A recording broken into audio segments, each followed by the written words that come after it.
So I saw this because SEL replied, obviously.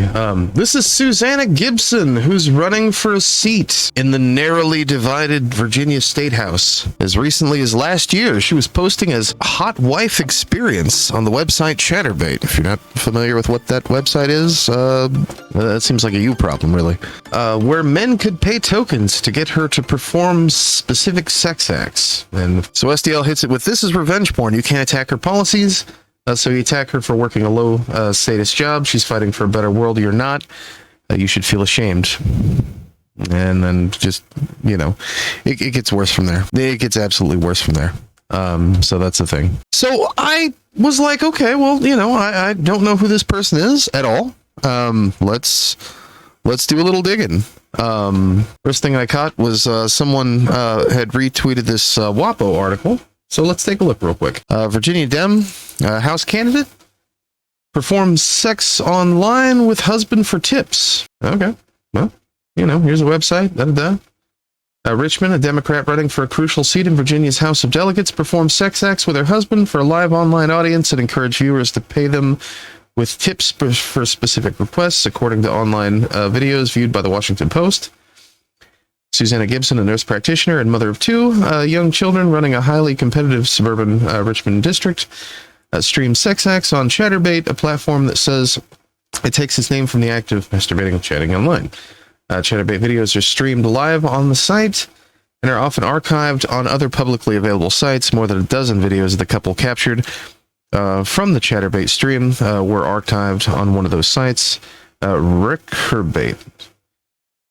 In September 2022, after she entered the race. The most recent were two videos archived September 30th, 2022. It's unclear when the live stream occurred. While still listed on Rickerbait, those videos were no longer available for viewing as of Saturday after a Republican operative alerted the Washington Post about them. But the videos remain live on another non-password protected site, which the Post viewed. At least two other publicly available sites displayed explicit still photos from the videos. The Post confirmed. Gibson 40 can be seen in the videos soliciting tips for performing specific acts, an apparent violation of Chatterbait's terms and conditions, which says requesting or demanding specific acts or tips may result in a ban from the platform for all parties involved. In at least two videos, she tells viewers she's raising money for a good cause. In multiple videos, Gibson interrupts sex acts to type into a bedside computer. Speaking directly into the stream, she urges viewers to provide tips, which are paid through tokens.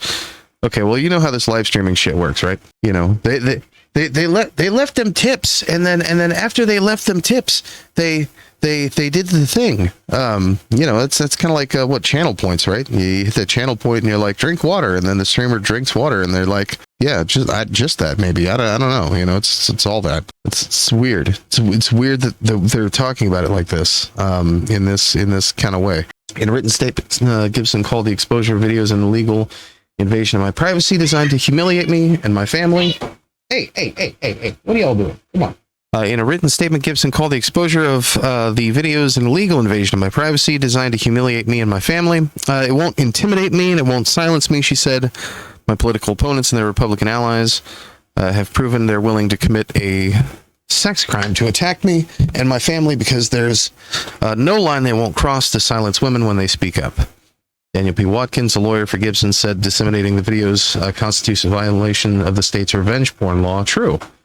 Which makes it a Class 1 misdemeanor to maliciously distribute nude or sexual images of another person with intent to coerce, harass, or intimidate. We're working closely with the state and federal enforcement, Watkins said. The Post typically does not identify victims of alleged sex crimes to protect their privacy. In this case, Gibson originally live-streamed these sexual acts on a site that was not password protected. The couple had more than 5,700 followers there. Damn! Many of the videos remained available to the public on other unrestricted sites as of Saturday. Watkins said Gibson was not aware of and had not authorized the posting of Chatterbait material on other sites. That's why Gibson had a reasonable expectation of privacy on Chatterbait. Watkins pointed out to a 2021 Virginia Court of Appeals ruling that found it was unlawful for a man to secretly record his girlfriend during a consensual sexual encounter if he did not show the video to others. In that case, Ronnie Lee Johnson versus the Commonwealth of Virginia, court found that consent to being seen is not the same as consent to being recorded. writing that there was a stark distinction between an image existing only in someone's memory and a permanent file that may be shared or reviewed indefinitely. Gibson faces Republican David Owen, a retired home builder, on November 7th when all 140 seats in Virginia's House and Senate will be on the ballot. Me and my team found out about this story today, like everyone else. Owen said in a written statement Monday afternoon, soon after the Post published an article about Gibson. I'm sure this is a difficult time for Susanna and her family, and I'm remaining focused on my campaign. The Republican operative who alerted the Post to the videos denied any connection to the Owen campaign or other groups active in Virginia elections this year. The operative provided the information on the condition of anonymity to avoid being drawn into the controversy. Corey D. Silverstein, a prominent adult entertainment industry lawyer, said there's nothing illegal about streaming sex acts online as long as the participants and viewers are consenting adults, even if they're paid to perform specific acts. There's absolutely no law they're violating, none. In this case, you have two adults who are engaging in consensual sex, and they've decided they want to broadcast that. And they're doing so in exchange for tipping. There's absolutely nothing illegal about it. I think it's fantastic. You have someone running who has an open sex life. It's actually very refreshing, added Silverstein, who's based in Michigan, but practices around the country and the world. Gibson and Owen are both well-financed and running with support from their parties' senior leaders. They're vying for an open seat in the 57th District. Highly competitive territory that covers part of Henrico and... Okay. This is just one of a handful of contests in each chamber expected to determine control of the legislature and whether Governor Glenn Youngkin can enact a conservative political agenda that includes banning abortion after 15 weeks, with some exceptions. The outcome of Election Day could boost or dim Youngkin's prospects as a potential last-minute candidate for the GOP presidential nomination. Okay, well, you know. I mean... Fucking who cares, right? I mean, for real, who gives a shit? Like, who fucking cares? Like, wild.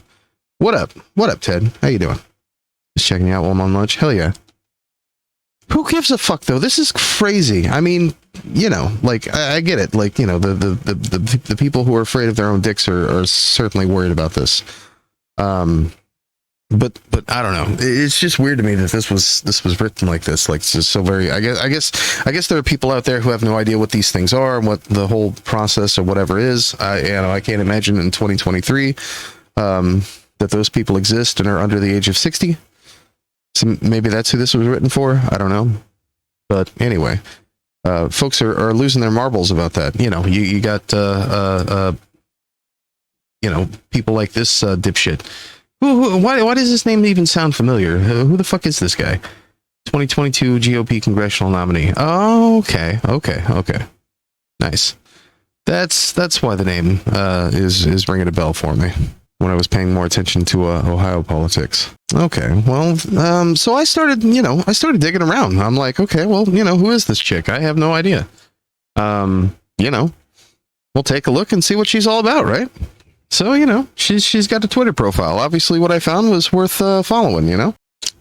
You know, nurse practitioner. She's a nurse practitioner. Oh, she works for a living. Okay. So, you know, proletariat. Let's underline that for anyone who might have missed that, because I saw some of that too. People who should probably know better, who are like, you know, calling her a politician when she's just a nurse practitioner who's running for office. I don't know what the fuck is wrong with people. Like, I swear to God, the words mean nothing in this day and age. But yeah, so she's a nurse practitioner. She has a job. She's a worker. She's a proletariat. She's running for office. She didn't currently hold office. She's not been an office holder for some length of time. She's just running. Okay, but why? I've served our community as a nurse practitioner for over a decade. My position has always been clear. Politicians have no place in the exam room. Based. My opponent, he was caught talking about outlawing abortion. They'll go as far as we let them. Video obtained by the Times Dispatch shows David Owen, the GOP candidate, the competitive race. Okay, calling himself pro-life. Okay, great. It was never my plan to run for office, but after Roe was overturned, I knew I needed to step up. As a nurse practitioner, I know better than anyone that a politician has no place in our exam room. Okay. Happy Labor Day! Let's celebrate the incredible contributions of workers who've shaped our community and recognized the need to continue advocating for fair wages and work conditions. Huh. I'm proud to have the support of the CTP Healthcare. As a nurse practitioner, I firsthand know the importance, or I see the firsthand importance of access to quality, affordable healthcare. As a delegate, I work tirelessly to ensure all Virginians have the healthcare they need to thrive. No, she's just like a person, just a regular, normal person running for office. It really was kind of an eye opener to see. And like I say, I decided to follow her, see what she's about. Got a website here. Thank you for visiting my website. I want to take this opportunity to personally introduce myself to you. I'm running for to represent the 57th District in the Virginia House of Delegates. I'm a wife, mother of 2 young children, a nurse practitioner, and a public health expert with years of experience providing home-based primary care to vulnerable patients in our community.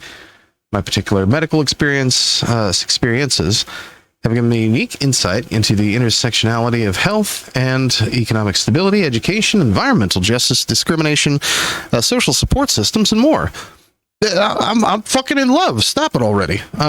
Jesus. All of which greatly impact Virginia's policy and legislative needs. I'm a graduate of the University of Virginia, Columbia University, and a lifelong Democrat. Born and raised in Virginia, who's lived in Western Enrico for 10 years. My husband, a local attorney, and I have chosen to raise our 2 young children. Okay. I've worked in the medical field, rather, serving the greater Richmond community. So she's not a rich man north of Richmond, confirmed. For nearly 15 years, throughout this time, I have cared for patients in several capacities and specialities, including geriatrics, home-based primary care, emergency medicine, internal medicine, obesity medicine. Hey, I have extensive experience managing the most medically complex patients in Virginia and a track record of effectively utilizing local and state resources to help those in need. I've dedicated my career to ensuring my patients have the resources they need for a good quality of life. Yep.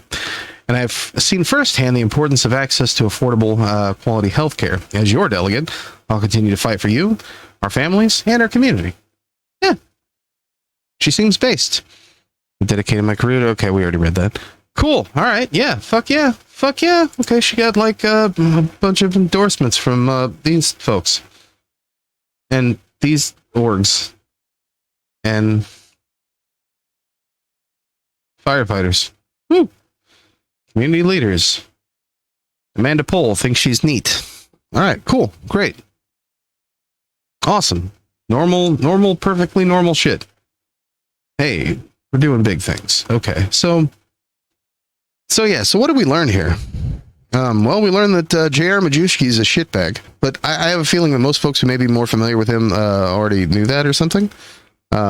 Like I say, the name was ringing a bell, but it's ringing a louder one now. Shaming sex workers is fucking brain dead AF. Dumb as fuck when the left does it. It's dumb as fuck when the right does it. Just let people do their things. And let's not be just big ass prudes for absolutely no reason. Whatever. No one cares. Literally, no one cares. Like, I can't believe that entire fucking post was made because no one cares. She's got the sign up to volunteer. Start tanning your balls, bro. Make the plan to vote, all that good stuff. In a world where Jimmy Dore is a leftist, nothing makes sense. True. Labor Day is just a dirty commie holiday to make us red-blooded, God-fearing Americans lazy and godless like them. At least according to my pops when we were out on his boat. Oh, shit. Because he had the day off.